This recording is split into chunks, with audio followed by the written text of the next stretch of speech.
तो दोस्तों welcome to my YouTube channel. दोस्तों आज के वीडियो में आप सभी का स्वागत करता हूं। दोस्तों आज मैं बताऊंगा कि सीएसपी के नाम पे कितना लोगों के साथ फ्रॉड हो रहा है। कोई कंपनियां, नई कंपनियां जो कि चीटर कंपनियां होती है, वो किस तरह से आपके साथ फ्रॉड करती है। ये कंपनी एक्चुअली कभी कभी क्या होता है, किसी वेबसाइट मतलब किसी अगर आप सर्च करते हो किसी चीज़ पे कि BC पॉइंट मतलब CSP पॉइंट का कैसे मिलेगा कैसे नहीं मिलेगा, तो उस पर क्या था दोस्तों, आप जब गूगल पे सर्च करते हो तो उस पर बहुत सारे ऑप्शन आते हैं। तो एक ऑप्शन के पास आप ऊपर चले जाते हो और उसके बाद आपको एक ऐसा कॉन्टेक्ट नंबर मिलता है कि जिस पे आप फंस जाते हो। फिर आप उस पर कॉल करते हो। कॉल करने के बाद वो बोलता है कि आपको CSP मिल जाएगा, आपको 10,000 रुपये देने पड़ेंगे, 20,000 देने पड़ेंगे, 15,000 रुपये देने पड़ेंगे।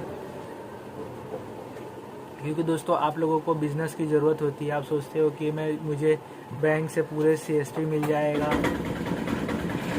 जैसे कि बैंक अकाउंट खोलना, विड्रॉ करना बैंक अकाउंट से, और फिर मतलब बैंक का स्टेटमेंट निकालना, ये सारी चीज़ सुविधा मिल जाएगी। लेकिन दोस्तों ये फ्रॉड वाले लोग रहते हैं। फ्रॉड होने के कारण आप इनसे बच के रहिए, क्योंकि दोस्तों इनका काम ही है फर्जी काम करना और आपसे पैसे वसूलना।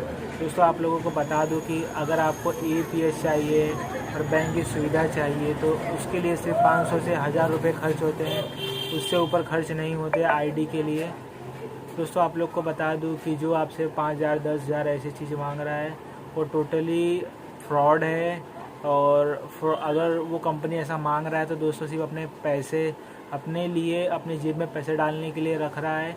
क्योंकि बहुत सारी कंपनियां हैं ना दोस्तों, वो पैसे 15,000 10,000 रुपये लेती है, लेकिन 1,000 रुपये में भी प्राइवेट कंपनियां दे देती है उनको। जैसे कि जब मैंने लिया था तो स्टार्टिंग मैंने 500 रुपये दिए थे और 500 रुपये में मुझे सब कुछ मिल गया था। APS मिल गया था और फिर आपको fund transfer, light bill, recharge वगैरह और लोन पेमेंट करने की सर्विस 500 रुपये में सारी चीज़ मिल गई थी। और मैंने देखा है कि दोस्तों मेरे एक दोस्त थे, उनके साथ ये हुआ कि ऑक्सीजन करके एक कंपनी थी जो कि डुप्लीकेट कंपनी थी, उसकी कॉपी थी। तो उन्होंने उसमें 12,000 रुपये डाले और पहले तो उन्होंने 25,000 रुपये मांगे। बोले कि सर 25,000 रुपये दे दो, आपका हम लोग ये कर देंगे, आपको दे देंगे उसकी सुविधा, और आपको वेरीफाई किया जा रहा है RBI के थ्रू, फलाना बैंक की तरफ से किया जा रहा है। ये सब झूठे ईमेल भेजते हैं, व्हाट्सअप करते हैं, आपसे अच्छे से प्यार से बात करेंगे, आपको ऐसा लगेगा कि बैंक वाले ही बात कर रहे हैं। वो बोलेंगे आपको कि 25,000 रुपये दे दो, जब आप बोलोगे कि 10,000 रुपये दे मेरे पास में पैसे नहीं, कुछ कम करो, तो वो लोग बोलेंगे कि यार 10,000 रुपये दे दो। ठीक है, 10,000 लेने के बाद फिर बोलेंगे कि सर आपको पूरा पैसा भरना पड़ेगा, आधे में नहीं चलेगा। तो आपको क्या लगेगा, अरे यार अभी 10,000 तो दे दिया, 15,000 और दे दूँ। तो आप लोग क्या करते हैं, अपना पैसा निकाल के 15,000 रुपये उनके अकाउंट में डाल देते हैं। फिर वो लोग आपको कॉल उठाना बंद कर देते हैं, आपको बोलते हैं कि सर हम वेरीफाई कर रहे हैं, हमने बैंक वाले को इधर भेजा उधर भेजा। आपको इस तरह करके 15-20 दिन ऐसे घुमाते हैं और आपका पैसा पूरी तरह से हजम कर लेते हैं। बाद में बोलते हैं कि सर आपका नहीं हो पाएगा, और आप बोल देंगे कि आपका वेरीफाई नहीं हो पाएगा और ये हमारा प्रोसेसिंग फ़ी है, ऐसा है वैसा। फिर बोलेंगे आपको रिफ़ंड आएगा, और कुछ रिफ़ंड नहीं आएगा, उल्टा आप टोटली लॉस में चले जाएंगे। दोस्तों आप लोग को मैं बता दूं कि अगर आप CSP ढूंढ रहे हो तो छोटे और प्राइवेट चीज़ों को पकड़ो। जैसे कि मार्केट में बहुत सारे जो कि 4-5 से चल रहे हैं, उन्हीं में ही हाथ डालो, और जो नए में चल रहे हैं उनमें मत डालो हाथ। और आपको अगर बैलेंस रखना है तो 5,000 3,000 10,000 तक लमसम रख सकते हो। क्या होता है, बहुत लोग कैसा दोस्तों लाख रुपए 50,000 रुपये रखते हैं और उनका ही पैसा फंस जाता है। क्योंकि दोस्तों वो बोलते हैं कि अकाउंट मेंटेन कीजिए, और अकाउंट मेंटेन करने के बाद वो लोग धोखा कर देते हैं। ऐसा अभी मेरे एक दोस्त के साथ हुआ है कि उन्होंने 1 साल से वो एक कंपनी को चला रहे थे, CSP लिए थे। नाम तो मैं अगले नेक्स्ट वीडियो में बताऊँगा उसका। अगर उसके पैसे नहीं मिले तो समझ लीजिए कि उनके साथ फ्रॉड हो गया। 1 साल से कंपनी चल रही थी, अचानक में वो कंपनी को स्टॉप कर दिया है, उससे लेन देन कुछ नहीं हो पा रहा है। उससे APS भी नहीं हो पा रहा है और फिर मनी राजमा रिचार्ज सब टोटली बंद कर दिया है। बोल रहा है कि वो 15 दिन तक बंद रहेगा और उनके कुछ 60,000 63,000 रुपये उसमें फंसे हुए हैं। तो दोस्तों समझ लीजिए कि अभी वो चीज़ 15 से 20 दिन के लिए फंस गया उनका पैसा। अगर रिफ़ंड आया तो आया, नहीं तो नहीं आ पाएगा। तो दोस्तों वॉलेट में पैसा रखना भी थोड़ा सा रिस्की है CSP के लिए।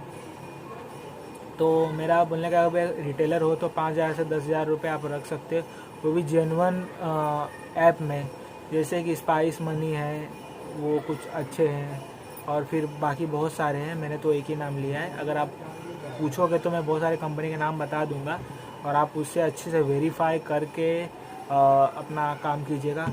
और दोस्तों मैं बता दूं कि अगर आप किसी भी से कनेक्ट होते हो तो जिससे आप कनेक्ट होते हो, जो भी सर्विस सेल्समैन हो जो आपको प्रोवाइड करता है, उसका फ़ोटो ले लीजिए, उसका आधार कार्ड, पैन कार्ड, उसके गांव का एड्रेस और उसके एक दोस्त का ID प्रूफ ले लीजिए, ताकि अगर वो आपसे चीट करता है तो आप उसको पकड़ सके। क्योंकि दोस्तों वो अपना ID प्रूफ नहीं देते और आप इसी में बच जाते हो।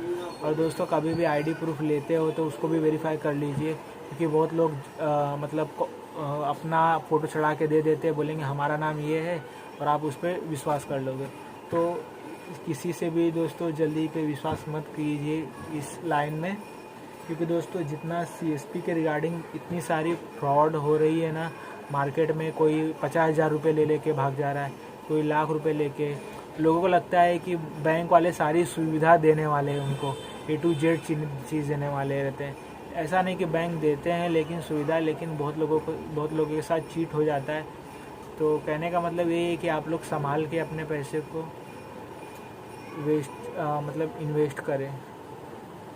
तो आपको मैं कहना चाहूँगा कि अगर आप CSP के लिए ले रहे हो तो दोस्तों आप ऐसे पहले अपने आजू बाजू जो एक बंदे को पकड़ो जो कि इस पे काम कर रहा है, वो साल भर या 2-3 साल से काम कर रहा है, फिर उसके बाद आप काम करना चालू करो, उसको वेरीफाई करके कि वो सही चल रहा है या नहीं चल रहा है। नहीं तो क्या होता है दोस्तों, आजकल नई कंपनी आती है, साल 2-1.5 साल काम करती है, उसके बाद सारा पैसा लेके रफू चक्कर हो जाता है। और दोस्तों खासकर मैं उन लोगों को बोलना चाहूँगा जो डिस्ट्रीब्यूटर होते हैं, अक्सर सबसे ज़्यादा पैसा जो डूबता है वो डिस्ट्रीब्यूटर का ही डूबता है। क्योंकि दोस्तों कंपनी क्या है, सबसे पहले डिस्ट्रीब्यूटर को पकड़ती है अपना बिजनेस को फैलाने के लिए।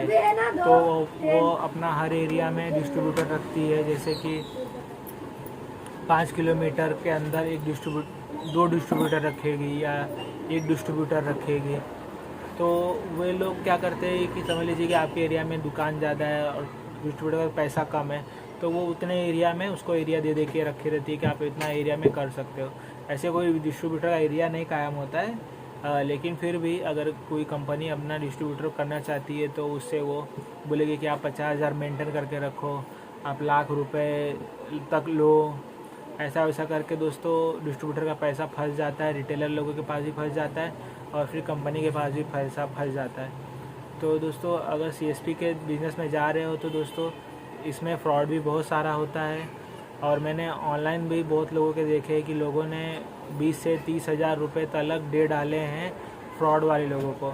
तो दोस्तों सतर्क रहना सीख जाइए, क्योंकि दोस्तों जब हम बिज़नेस की शुरुआत करते हैं तो उसमें हम हमेशा फ़ायदा सोचते हैं, लॉस नहीं सोचते कि उसका रिज़ल्ट क्या आएगा। क्योंकि दोस्तों बिज़नेस में खुद से पैसे डालने पड़ते हैं 50 से 1 लाख रुपए। अभी समझ लीजिए कि आप लैपटॉप लोगे, फिर बाद में 30-40 हज़ार का लैपटॉप लोगे, फिर प्रिंटर लोगे, फिर APS मशीन लोगे, ATM लोगे, मिनी ATM लोगे। तो ये सब करते करते आपका लाख रुपए लग जाएगा। अब लाख रुपए लगने के बाद आपको उसमें टॉपअप भी कराना है 50,000 का या 10,000 रुपये, जैसा आपका आमदनी है और पैसा है आपके ऊपर। तो समझ लीजिए कि लाख 1.5 लाख रुपए आपका लग जाएगा CSP ओपन करने के लिए। तो मेरा बस बोलने का मतलब यही है कि जो सिस्टम पे आप खर्चा कर रहे हो, लैपटॉप वगैरह, ये सब तो ठीक है, लेकिन ID के लिए इतना पैसा नहीं लेना चाहिए किसी को भी। ID के लिए 500 रुपये इनफ है, लेकिन कभी कभी वो भी नहीं लगता अगर आप ज़्यादा टर्नओवर करते हो तो। और जिस तरह की दोस्तों Paytm, गूगल पे, फ़ोनपे ये सब निकला है, तो उससे क्या हो जाता है दोस्तों, उससे हो जाता है कि दोस्तों आपका क्या बोलते हैं उसे। तो दोस्तों अगर आप CSP लेना चाहते हो तो मैं बता दूँ, मैंने आपको बता दिया है वीडियो में कि सिर्फ 500 रुपये लगते हैं, और 500 रुपये से 1 रुपये भी किसी को मत दीजिएगा, चाहे कोई भी एजेंट मांग रहा हो, कोई एजेंट हो। नहीं कमाओगे चलेगा, लेकिन यार वेस्ट चले जाएंगे इतने बड़े पैसे, तो कोई दिक्कत नहीं है। क्योंकि दोस्तों बहुत लोग ने क्या कर दिया है, CSP खोलने के लिए खुद एजेंट बन गए हैं और लोगों से 10,000 15,000 वसूली करना चालू कर दिया है, जिससे कि प्रॉब्लम आता है हर सिस्टम में। क्योंकि दोस्तों लोगों को लगता है कि इसमें बहुत कमाई है, बहुत कमाई है। तो कमाई दोस्तों इसमें कमीशन बेस भी कम रहता है, लेकिन ये है कि सारा पैसा पब्लिक से लेना रहता है, इसीलिए उनको प्रॉफिट जाता है। आपने देखा होगा CSP लाइन में कि लोगों से ही पैसे निकालने के पैसे भी लेना पड़ता है, देने के पैसे भी लगते हैं। तो बहुत जगह जो प्राइवेट होता है कुछ प्रॉफिट होता नहीं, ज़्यादा कम प्रॉफिट होता है। अगर ज़्यादा कस्टमर है, 100-50 कस्टमर डेली आ रहे तो प्रॉफिट है। अगर 100 कस्टमर नहीं आ रहे, 50 कस्टमर भी नहीं आ रहे, तो उसमें दुकानदार का लॉस है। क्योंकि दोस्तों सिस्टम पे वो ऑलरेडी 50,000 60,000 खर्चा कर चुका रहता है। तो दोस्तों अगर आपको कोई बात प्रॉब्लम हो या पूछना रहेगा तो ज़रूर हमसे कांटेक्ट कीजिएगा इंस्टाग्राम पे। तो दोस्तों वीडियो हमारी पसंद आएगी, इन्फॉर्मेशन पसंद आएगी तो हमारी वीडियो को, चैनल को लाइक कीजिएगा, हमारे चैनल को सब्सक्राइब कर दीजिएगा।